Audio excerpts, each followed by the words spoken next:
네, 예담 새벽 기도에 또 함께 하신 우리 예수님을 닮는 우리 성도 여러분, 또 닮기 원하는 성도 여러분 진심으로 환영합니다. 주님의 은혜가 함께 하기를 바랍니다.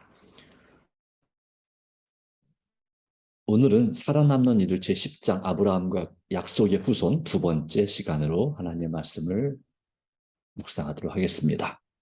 창세기 22장 15절로 18절 말씀 가운데 이렇게 기록하고 있습니다.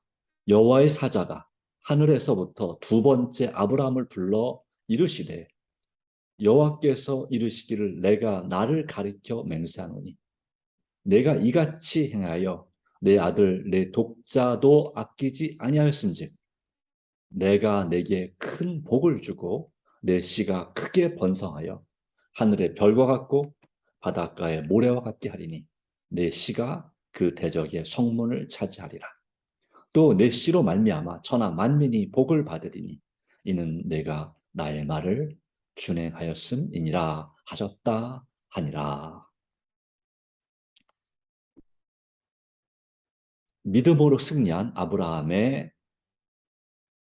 그 믿음을 보시고 처음부터 주셨던 창세기 12장과 창세기 15장에서 주셨던 그 말씀, 복의 근원이 되는 내 씨로 말미암아 천하 만민이 복을 받겠다는 그 약속의 말씀을 다시 한번 창세기 22장에 마지막 가장 힘든 시험을 이겨낸 믿음으로 승리한 아브라함에게 주시고 다시 한번 확인하고 계십니다. 내가 나의 말을 준행하였음이니라. 갈 바를 알지 못하고 하나님께서 지시하신 곳으로 무조건 따라 나왔던, 바로 어디로 인도하시는지 따라 나왔던 아브라함. 그에게는 바로 내 씨가 크게 번성해 하늘의 별과 같고 바다 모래와 같겠다는 창세기 15장의 말씀을 주실 때에 그가 하나님을 믿었다고 6절은 기록하고 있습니다. 그러나 그 하나님의 약속을 믿었지만 어떻게 그 일을 이루실지에 대해서는 확신이 없었습니다. 왜냐하면 이미 그의 나이가 75세였고 그리고 또한 그의 아내도 65세였기 때문입니다. 아내 사라도 그랬습니다. 그래서 그는 그 첫 번째 약속을 기다리다가 나중에 자신에게서는 이 아들이 날 것 같지 않고 내 종, 바로 집사죠. 수석 집사 엘리에셀이나 잘 되기를 바랍니다. 그가 나의 상속자가 될 것입니다. 라고 했습니다. 그때 하나님께서는 내 씨에서 바로 내가 낳을 아들이 이 복의 근원, 바로 이 약속의 후손이 될 것이라고 말씀하신 것이죠. 아들을 주겠다. 이 두 번째 인내하는 과정에서 그가 10년을 기다렸습니다. 85세가 될 때까지 10년을 기다렸고 그의 아내가 이제는 75세가 될 때까지 기다렸으나 하나님께서는 아직도 아들을 주시지 않으셨습니다. 그래서 사라의 요청과 또 그 당시의 관습에 따라서 사라의 여종을 이제 둘째 부인으로 맞이하여서 아들을 바로 이스마엘을 낳았습니다. 그러나 그것은 안타깝지만 바로 일부 다처제를 인정하지 않는 하나님, 또 그러나 그냥 관습을 무시하지는 않으셨지만 그것이 그들의 가정의 불행을 가져오게 되었습니다. 역시 그의 두 번째 그는 믿음의 실패를 보여줬습니다. 마침내 하나님께서 그에게 이제 지정을 하십니다. 내 아내 사라를 통해서 아들을 낳게 될 것이다. 그때에 그는 이스마엘이나 나의 상속자가 되길 바랍니다. 라고 했지만 하나님은 바로 다시 한번 반복해서 그가 99세 때에 13년이 흐른 다음에 약속을 하셨습니다. 내년 이맘때가 되면 내 아내 사라가 89세인 이 사라가 아들을 낳게 됐던데 그 이름을 이삭이라 하라 하였습니다. 웃음이라. 하나님께서 말씀을 주실 때 나 같은 사람이 어떻게 자식을 낳겠는가 웃었습니다. 그리고 실제 태어난 이삭은 그들의 가정에 웃음, 정말 즐거움이 되었습니다. 그러나 그 진정한 즐거움과 행복은 이제 먼저 낳은 이스마엘과 그 어머니, 바로 첩으로 맞이한 어머니를 내보낼 때야 비로소 그 가정에 진정한 행복이 있게 되었습니다. 그래서 지난 시간에 우리는 일부 다처제를 하나님께서 인정한 적이 한 번도 없다라고 하는 것이고, 그렇게 어, 한 남편이 두 아내 이상을 가진 가정마다 행복한 가정이 별로 없었다는 사실을 우리 성경 역사 가운데서 볼 수 있다는 사실을 예, 살펴보았고, 하나님께서 인정하시는 것은 한 남편의 한 아내뿐이다. 물론 어, 두 번째 아내를 취할지라도 그것을 절대 안 된다라고 하지 않으셨습니다. 다만 이제 이방인 가운데서 아내를 맞이하지 말고 같은 하나님을 믿는 백성 가운데서 아내를 맞이해야 된다라는 말씀을 이제 하시죠. 이 에스라 시대에, 느헤미야 시대에 바로 그런 말씀을 했습니다. 그러나 그 말씀조차도 제대로 지켜지지 않았습니다.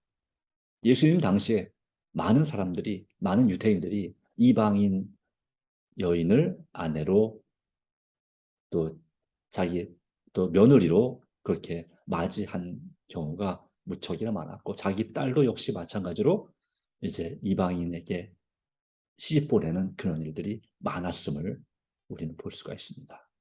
결과적으로 이 세상은 그런 일이 계속 반복됨에 따라 불화가 발생하고, 그리고 또한 불행한 세상이 되어가고 있습니다.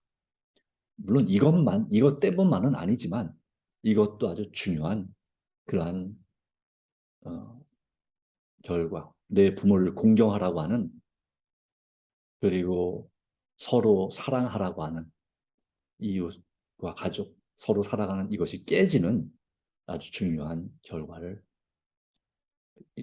바로 낳는 원인이 된 것이죠. 이제 마지막 시험을 당하게 됩니다. 여호와께서는 가장 혹독한 시험으로서 바로 이제는 됐다 싶을 때 아브라함의 믿음을 다시 시험하셨습니다. 만일 그가 첫 시험에 견디고 사라를 통해 성취될 약속을 참고 기다리며 하가를 자기의 아내로 삼지 않았더라면,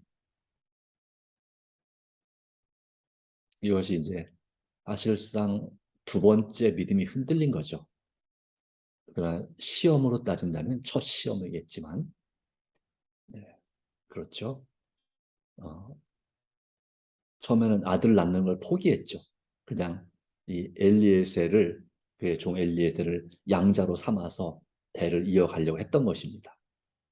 아마 아브라함보다는 좀 젊었었나 봐요. 나이가 좀 있었지만. 네. 두 번째는 이제 이 하갈을 자기 아내로 담는 시험이죠.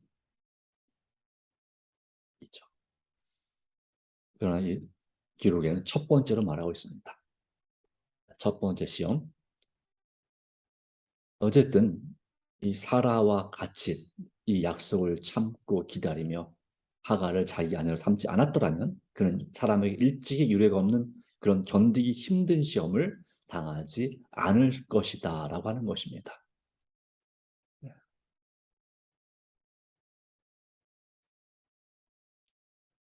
여호와께서는 아브라함에게 내 아들, 내 사랑하는 독자 이삭을 데리고 모리아 땅으로 가서 내가 내게 지시하는 한 산, 거기서 그를 번제로 드리라고 명령하셨습니다. 어쩌면 아브라함에게서는 첫 번째 그 창세기 15장 6절에 하나님의 약속을 다시 한번 듣는 그러한 그 말씀, 그것을 이제 견뎌냈습니다. 그리고 10년을 기다린 거죠. 그러나 결정적인 그의 시험은 바로 이 하갈을 자기 아내로 삼는 것이 바로 결정적인 시험이었습니다. 그를 정말 마음적으로 무척 힘들게 만들었던 그런 시험이었습니다. 두 번째는 이제 그 하갈과 그 아들 이스마엘을 내보내야 될 때 그것이 그 마음에 근심이 되었다고 성경은 기록하고 있습니다. 그것도 참으로 견디기 어려운 시험이었습니다. 그러나 믿음으로 하나님의 약속을 믿고 내보냈습니다. 그리고 이제 이 세 번째 시험이라고 하죠. 어떻게 보면 두 번째라고 볼 수도 있고 또는 세 번째 또는 그 순서에 따라서 네 번째 시험이 될 수 있는 가장 어려운 마지막 시험을 당하게 됐습니다. 그동안 하나님 앞에 하나님 믿는다고 믿었지만 완전히 신뢰하지 못했던 자신을 여러 번 돌아보고 회개하고 뉘우치는 시간을 많이 가졌었겠죠. 그러나 이 시험을 처음, 두 번째 시험, 이런 시험들을 실패했기 때문에 이 혹독한 시험을 안 당하도 당하는 시험을 당하게 된 것입니다. 네, 우리 사람의 삶에도 그런 것 같습니다. 내 삶에서 어려운 일이 닥칠 때에 하나님을 의지해야 되는 그 단계에서 우리가 실패하고 피할 길만 찾습니다. 도망갑니다. 그런데 그걸 견디는데, 첫 시험을 견디는데 실패하면 두 번째 시험이 그와 비슷한 종류의 시험을 또 당할 수밖에 없습니다. 우리의 믿음이 더 강해졌으면 견디겠지만 그렇지 못하면 또 쓰러지는 것입니다. 우리는 어리석게도 자꾸 그런 경험들을 자꾸 합니다. 그 시험을 믿음으로 이겨내는, 극복하는 그런 경험이 필요한데 우리가 조금만 견디기, 좀 버텨보다 힘들면 도망가는 것입니다. 피하는 것입니다. 그런데 왜 그것을 허락하실까요? 그런 종류의 비슷한 시험을 허락하실까요? 천국 갈 때 필요한 것입니다. 우리 품성을 다듬는 데 필요한 것입니다. 믿음의 성장을 위해서 예, 몇 단계의 시험이 있는데 그 시험 중 하나가 그와 같은 갈등을 견뎌내야 되는 시험입니다. 또는 인내하는 시험입니다. 또는 내가 과감하게 선택해야 되는 시험이 있습니다. 이와 같은, 물론 순서는 뭐 사람마다 조금씩 다르겠지만 그러나 예수님을 믿을 때에 당하는 시험, 또 자기 자신의 죄된 본성과 습관과 싸우는 시험, 이런 시험들이 우리에게 우리 자신을 정말, 또 우리 가정을, 또 정말 때때로는 교회를 힘들게 하는 경우가 무척이나 많습니다. 내 삶의 위기, 정말 하나님은 어디에 계신가? 하나님은 계시긴 한가? 나에게 계신 하나님께서 나에게는 정말 살아계신 하나님이 되고 있는가? 라고 하는 의심이 들 만한 그런 영적인 혼란을 당할 때 우리는 어떻게 반응하고 있습니까? 어떤 선택을 해야 되는지 알지만 나의 성질과 기질 때문에, 습관 때문에 그릇된 선택을 하고 있지는 않습니까?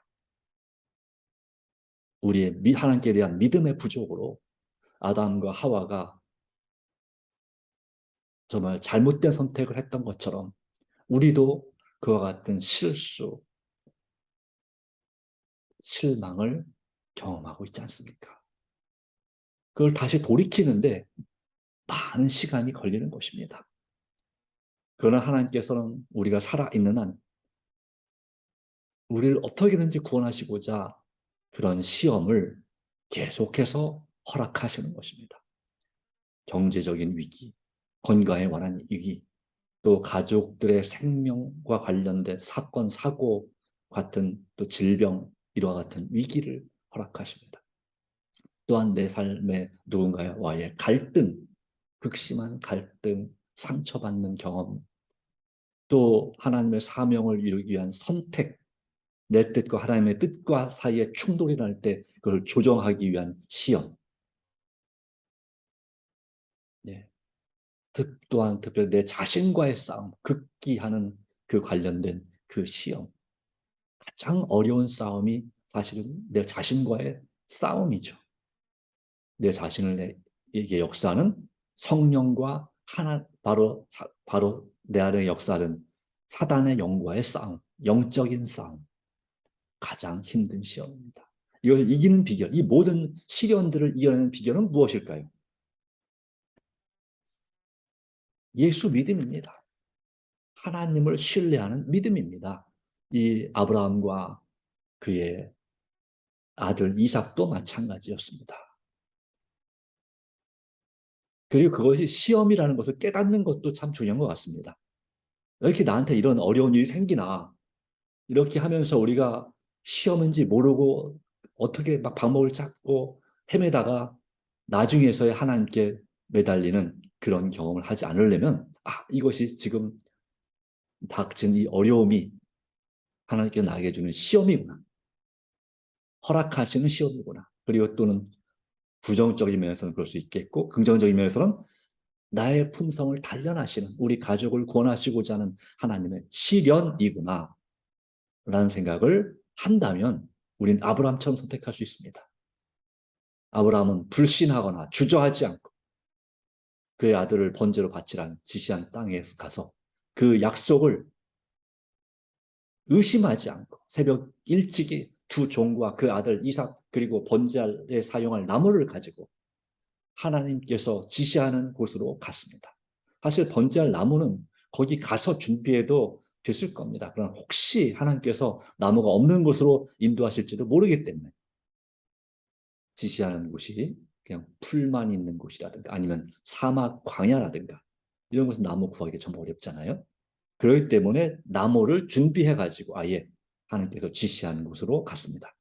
그는 사라가 이 이삭에 대한 애정, 정말 생명과 같이 하나가 된 그런 사랑 때문에 하나님을 불신하고 그 아들을 내주지 않을지도 모르기 때문에, 그걸 알았기 때문에 사라에게는 여행의 진정한 목적을 알리지 않았습니다.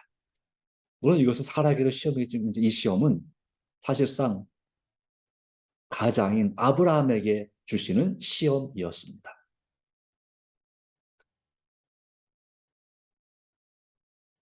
이 모든 시험의 주체는 사라도 물론 같이 겸해서 시험을 당했지만 사실은 아브라함이었습니다.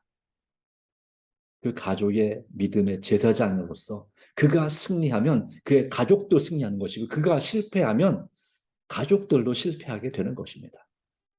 왜냐하면 그 모든 결정권, 가정의 결정권은 가장에게 있었기 때문이죠.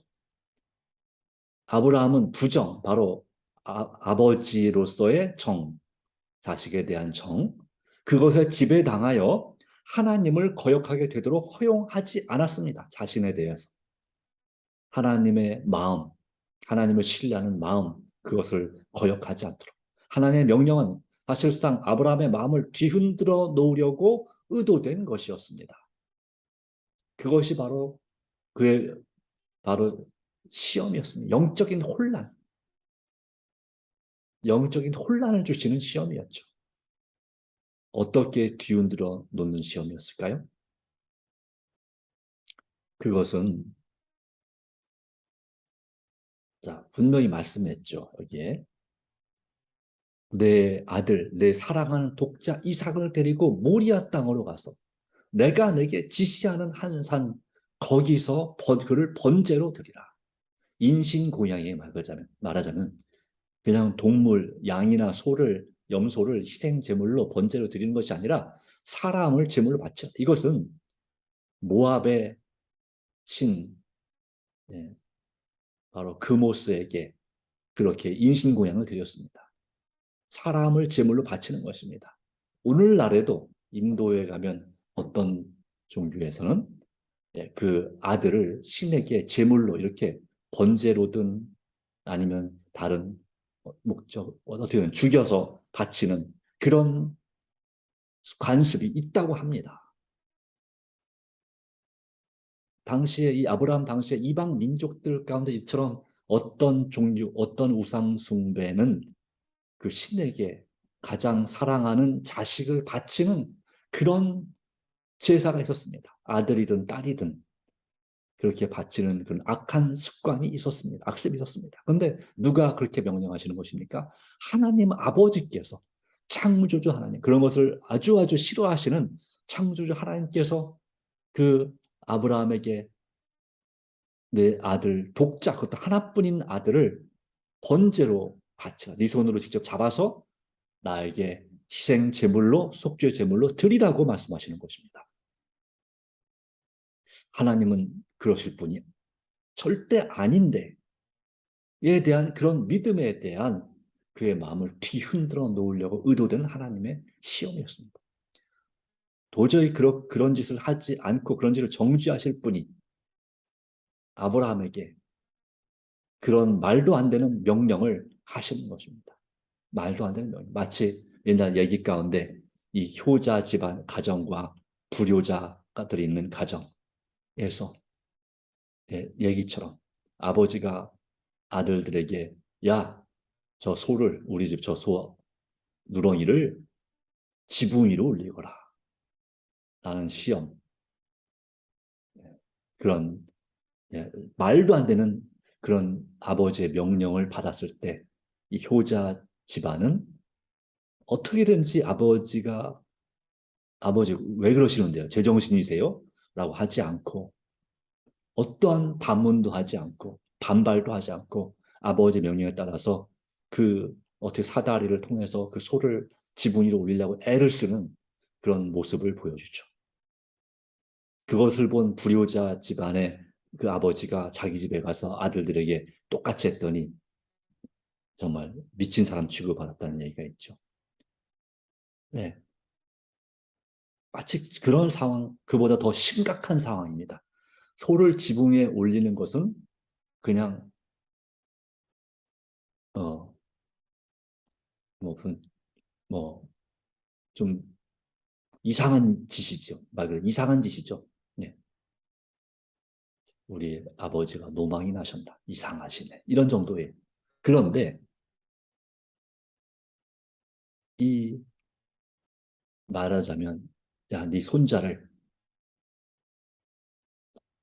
신에게 제물로 바쳐라. 이런 거. 또는 하여튼 바로 비건 비슷한 또는 뭐 팔아버려라라든가 이렇게 뭐 바로 이러한 것은 무엇입니까? 진짜 미친 짓이죠. 하나님의 명령이 바로 지금 그런 상황인 것입니다. 그의 가슴을 찌르는 가장 사랑하는 그 아들을 죽이라는 그러한 명령. 그 명령에 대해서 아담의 이제 20대 손이 됐겠네요. 그렇죠? 노아의 10대 손 된 이 아브라함은 하나님을 불신하거나 주저하지 않고 믿음으로 하나님께서 지시하는 곳으로 갔다라고 하는 것이죠. 네. 자, 왜 그렇게 했을까요? 넘어가겠습니다. 히브리서 11장 17절로 19절 말씀 이렇게 기록합니다. 아브라함은 시험을 받을 때에 믿음으로 이삭을 드렸으니 그는 약속들을 받은 자로 돼 그 외아들을 드렸느니라. 그에게 이미 말씀하시기를 내 자손이라 칭할 자는 이삭으로 말미암으리라 하셨으니 그가 하나님이 너희 이삭을 죽은 자 가운데서 다시 살리실 줄로 생각한지라. 비유컨대 그를 죽은 자 가운데서 도로 받은 것이니라. 이 경험, 하나님이 그러실 분이 아닌데 이렇게 말도 안 되는 명령을 내리신 데는 분명히 이유가 있다. 그리고 그는 하나님의 약속을 되새기는 가운데 그렇지. 하나님께서는 이 아들 이삭을 통해서 천하 만민이 복을 받겠다고 했으니 하나님께서는 내가 이 아들을 죽여도 다시 살리실 것이라는 믿음으로 그 일을 행한 것입니다. 그리고 이 경험 가운데서 그는 여자의 후손으로 오시는 예수 그리스도가 당하실 하나님 아버지께서 독생자인 예수 그리스도를 인류의 죄를 대신하여 십자가에 달려 죽게 하시는 그 크신 하나님의 사랑을 체험하게 되는 것이죠. 바로 요한복음 3장 16절에 하나님의 세상을 이처럼 사랑하사 독생자를 주셨으니 라는 그 말씀에 대한 확실한 예증이 바로 이 아브라함의 경험인 것입니다. 이 정도까지 하나님을 신뢰할 수 있을까요? 우리에게도 주께 될 것 같은 믿음을 더해 주시기를 간절히 바랍니다. 어떤 상황에서도 불신하거나 주저하지 않고 하나님을 믿음으로 순종할 수 있는 그와 같은 믿음의 자녀들이 되기를 간절히 바랍니다. 예, 광고를 미리 드리겠습니다. 예, 다음 주에는 한 주간 새벽 기도회를 쉬도록 하겠습니다. 개인적으로 새벽 기도를 드려주시기 바랍니다. 제가 교육을 받으러 갔다 와야 돼서요. 네, 가는 김에 제가 29일부터 9월 1일까지 목회자 부부 보건대학에 참여하는데 그 과정에서는 좀 애로사항이 있기 때문에 그래서 그때는 새벽 기도를 한 주간 쉬도록 하겠습니다. 겸사겸사해서. 그래서 건강 관리도 잘 하시고 또 개인적으로 일주일 동안 새벽을 깨우는 경험을 해보시기 바랍니다. 이것도 중요한 경험이 될 것입니다. 다 같이 머리 숙여 기도하겠습니다. 하나님 아버지, 오늘 하루 제 가족과 제 자신과 제 모든 소유와 계획을 아버지 손에 맡기나이다. 아버지의 그 크신 사랑에 제 자아를 굴복하오니 전적으로 주님을 믿고 어디로 인도하시는지 따라가기 원하오니 우리 주님께서 우리 마음속에 삶 속에 버리기 원하시는 모든 부절제한 습관을 버릴 수 있도록 도와주시고 이기게 하여 주시고 고쳐주시기를 간구합니다. 저에게 능력 주시는 그리스도를 통하여 오늘도 오직 믿음으로 살도록 도와주시옵소서. 이름이 성령을 충만히 부어주셔서 우리 하나님과 이웃을 뜨겁게 사랑하게 하여 주시옵소서.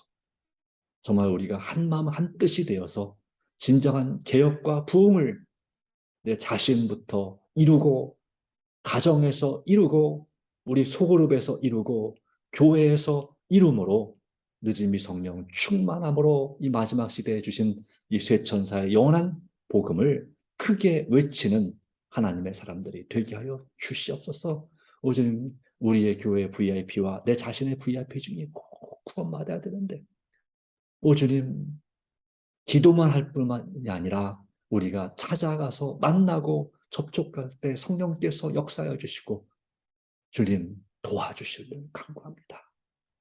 오 주님 영과 혼과 몸이 아픈 성도와 이웃과 지인들과 친척과 가족들을 회복시켜 주시고 또한 우리 자신을 회복시켜 주시기를 간절히 바랍니다. 특별히 기도하기는 우리 최성관 성도와 박영숙 집사의 사랑하는 둘째 아들이 갑작스러운 뇌출혈로 인해서 그가 지난 밤에 수술을 받았습니다. 아직 그 결과는 알지 못하나 주님께서 인도해 주시기를 간절히 바랍니다.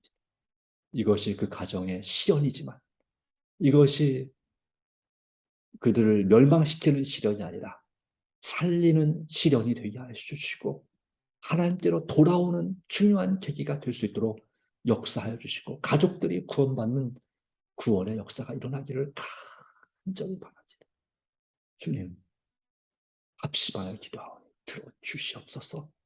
여전히 몸이 아파서 병원에 통원 치료를 하거나 입원했거나 또한 요양센터에서 요양 중인 주님을 사랑하는 자녀들에게도 은총을 베풀어 주시고 불쌍히 여겨주셔서 속히 영과 혼과 몸을 회복시켜 주시기를 간절히 바랍니다. 도와주시옵소서. 요즘 안타깝게도 여전히 전 세계에 분쟁과 전쟁이 있습니다. 오 주님 여전히 총소리와 폭격 소리와 슬픔에 자식을 또 가족을 잃은 그 슬픔의 눈물 통곡 소리가 그치지 않고 있습니다. 오주님 그런 여파가 언제 또 이 이 동부아시아, 대만이나 또한 우리나라나 이런 곳에 또한 확장될지 모르는 상태입니다. 참으로 염려되고 이 두려움이 있는 이런 불안한 세대에, 또 경제적으로 물가가 높아지고 점점 참 어려워지는 바로 이런 시대에 우리는 하나님 앞에 기도할 수밖에 없습니다. 하나님 아버지, 이들을 불쌍히 여겨주시고 우리를 불쌍히 여겨주시고 도와 주시옵소서. 복음의 문을 열어주시고 선교의 장벽을 허물어 주시며, 또한 이를 위해서 준비하는 제자들에게 성령의 충만한 역사가 함께하기를 간절히 간구합니다. 하나님 아버지, 오늘도 우리의 드리는 개인적인 기도 제목 가운데 역사하시고 응답 주심을 간구합니다. 오늘도 우리를 도우시는 예수님의 이름으로 간절히 기도드리옵나이다. 아멘. 하나님의 은혜가 저와 여러분이 함께하기를 간절히 바랍니다. 개인 기도로 새벽 기도를 마치도록 하겠습니다.